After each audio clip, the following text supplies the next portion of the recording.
What's up, guys? We are back again for another look at one of the Vulture Build-A-Figure wing, wave, whatever you want to call it, for the new Spider-Man wave. And this is Tombstone. So we're going to take a quick look. We can see the figure inside the package there. In the window, we've got one of the engines or the thrusters for the Vulture wing. We've got some Tombstone artwork on the side. We have got some artwork on the back. He shares a slot with the original Beetle. So Beetle's on the other side, and there he is again. So let's pop him out. All right, and here he is out of the packaging, and I'm not doing this entire wave. I don't want the Vulture wings. I don't really do movie figures, so I'm only after the comic figures. That's why I got Cosmic Spider-Man.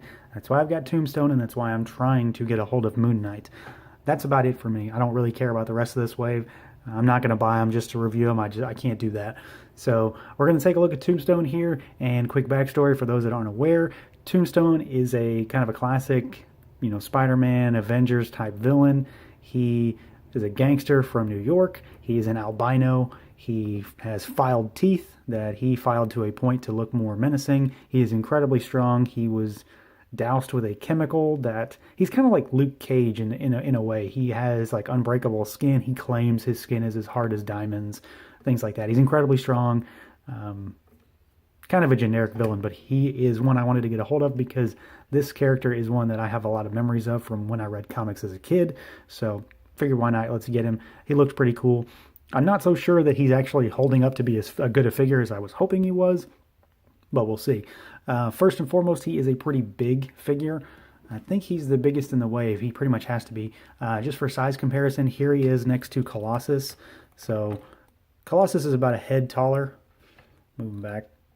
You can see Colossus is out of frame because I'm framed it for Tombstone. But he's still pretty big. The one thing that's really jumping out at me, and you're probably already seeing it, is that he is very wobbly. And I don't fully understand why. Almost every joint is just really flimsy on this guy, especially his torso. It's got a lot of give in it. And it's really bugging the hell out of me right now. He's also slightly top heavy too, like top and back heavy. He wants to fall over a lot. So that's not the greatest. So we'll talk about the normal stuff here. Head is on a ball with a hinge, so he can look down pretty far.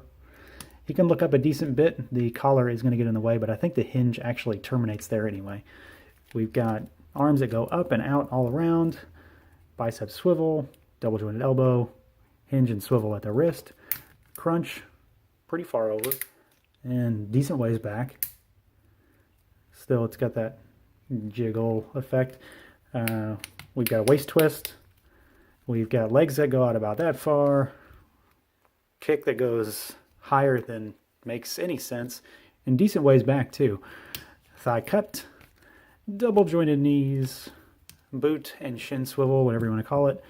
And we've got a hinge and a rocker at the foot, the ankle. So he's pretty normal in terms of articulation.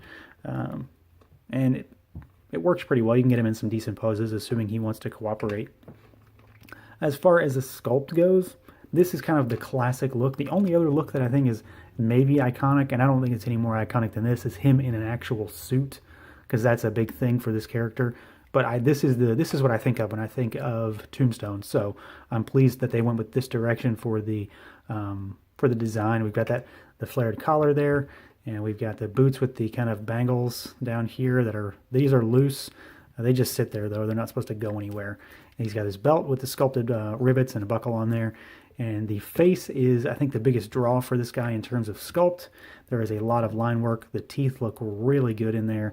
He's got that kind of flat pig nose almost. And then you can see the effects of kind of the line work in the hair, bringing out his flat top a bit more.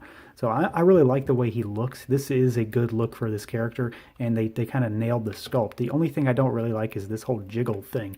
Maybe it's mine. Maybe I just lucked out and got a shitty one on Amazon, but I don't think that it's probably going to be just me. It's a little too much for it to be a one-off, I think. But hopefully it is. Hopefully it's not just. Hopefully it is just me, for the sake of all you collectors out there. And I don't really know what body this is. It can't be new. There's no way it is. Some of it looks familiar, but I can't really place what body this comes from. So if you know what he shares parts with, feel free to let me know down in the comments.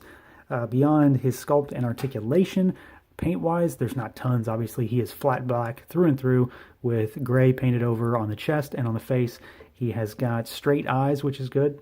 They look forward really well. And he's got kind of dingy teeth and the white gray in the hair. So all my paint that is there is clean. There's just not a lot of it. We've obviously got some paint on the belt. But beyond that, there is nothing else, and he is kind of bare bones in that regard. All right, so overall, what do I think about this guy? Well, I like the idea of him. He's not wowing me. I do like his face sculpt. I think it's really, really good. That's kind of saving the figure for me. He comes with 0 accessories except for his Build-A-Figure piece, but he also really doesn't need one either because that's not the kind of figure that he represents. He's a bruiser. He's a brawler. So you get his fists and that's about it. Maybe some extra hands would have been nice, but we didn't get them. Paint's good where he has it. Articulation is solid, but that jiggle is really bugging me. So, if your figure doesn't do that, then I think it's a winner. But if it does do that, you might want to reevaluate what you think about this guy. For that reason alone, he's on the fence for me. I don't know that he's really going to be one I care too much about down the road, but I do like the fact that we finally got him in this iconic look, finally in figure form. So take that for what it's worth. And with that, that is going to bring this one to a close. Thank you guys for watching. As always, feel free to like, comment, subscribe, and share. And until next time.